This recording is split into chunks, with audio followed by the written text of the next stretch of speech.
ವಿಚಾರದಲ್ಲಿ ಒಂದ್ಸಲಿ ಇದೇ ತರ ಪ್ರಸ್ತಾಪ ಆಗಿ ಸರ್ 30 MLA ಕರ್ಕೊಂಡು ಎಲ್ಲ ಫಾರಿನ್ ಹೋಗ್ತಿದ್ದೀವಿ. ಅಧ್ಯಕ್ಷ ಇಳಿಸ್ಲಿಕ್ಕೆ ಯಾಕಾಗಲ್ಲ, ರಾಹುಲ್ ಜೋಡಿ ಅರ್ಧಕ್ಕಿಂತ ನಂಬರ್ ಹಿಡ್ಕೊಂಡು ಕೂತಿರ್ತಾನ ಅವನು. MLA ಕೇಳಲ್ಲ, ಮಂತ್ರಿ ಹೇಳಿದ್ರು ಕೇಳಲ್ಲ ಅವನು. ಎಲ್ಲರ ಪ್ರವಾಸಕ್ಕೆ ಹೋಯ್ತಾನ ಅವನು.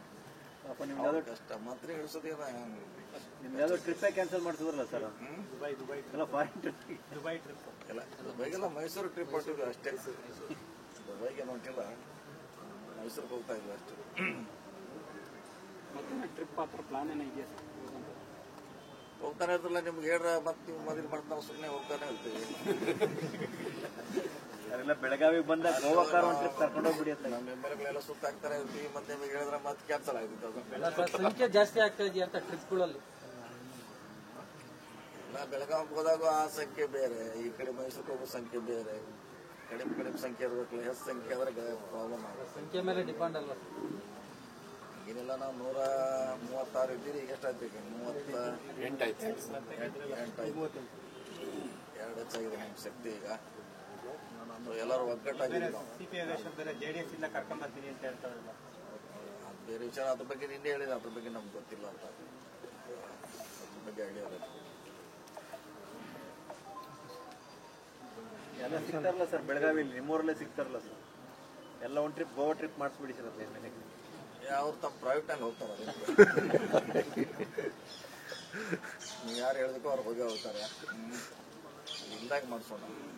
ಹೆಂಗಾರ ಅವ್ರು ಹೋಗೇ ಹೋಗ್ತಾರೆ. ಅವ್ರೆ ಮಹಾಲಕ್ಷ್ಮಿ, ಕೊಲ್ಹಾಪುರ, ಗೋವಾ, ಎಲ್ಲಮ್ಮ ದೇವಸ್ಥಾನ ಎಲ್ಲ ಸುತ್ತಾಗ್ತಾರೆ.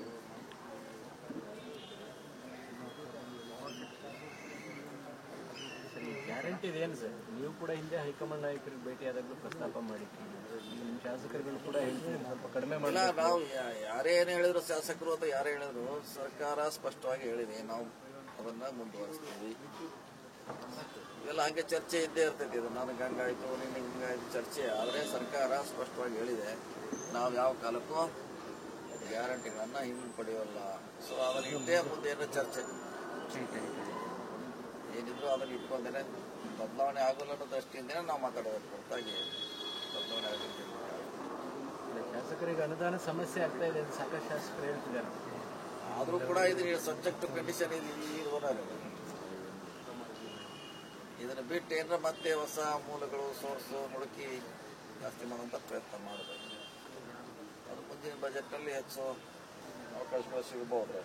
ಯಾಕಂದ್ರೆ ನಮ್ಮ ಬಜೆಟ್ ವರ್ಷ 10% ಇನ್ಕ್ರೀಸ್ ಆಗ್ತಲ್ಲ, ಅದರಿಂದ ಕೆಲವು ಇಲಾಖೆಗೆ ಇನ್ನೂ ಜಾಸ್ತಿ ಅನುದಾನ ಕೊಡ್ಬೋದು. ನಿಮ್ಮದು ದೊಡ್ಡ ಇಲಾಖೆ ಅಲ್ಲ ಸರ್, ಶಾಸಕರು ನಿಮ್ಗೆ ಸಾಕಷ್ಟು ಅನುದಾನ ಡಿಮಾಂಡ್ ಇಡ್ತಾರೆ. ನಿಭಾಯಿಸಕ್ಕೆ ಆಗ್ತಾ ಇದೆಯಾ ನಿಮ್ಗಿರೋ ಬಜೆಟ್? ಕೊಡ್ತಾ ಇದೀವಿ, ನಾವು ಕೊಡ್ತಾ ಇದೀವಿ, ಅದು ಬ್ಯಾಲೆನ್ಸ್ ಮಾಡ್ತಾ ಇದೀವಿ. ನಮ್ಮ ಇಲಾಖೆಯಲ್ಲಿ ಇದೆ, ಸಾಕಷ್ಟು ಇದೆ, ಕೊಡ್ತಾ ಇದೀವಿ.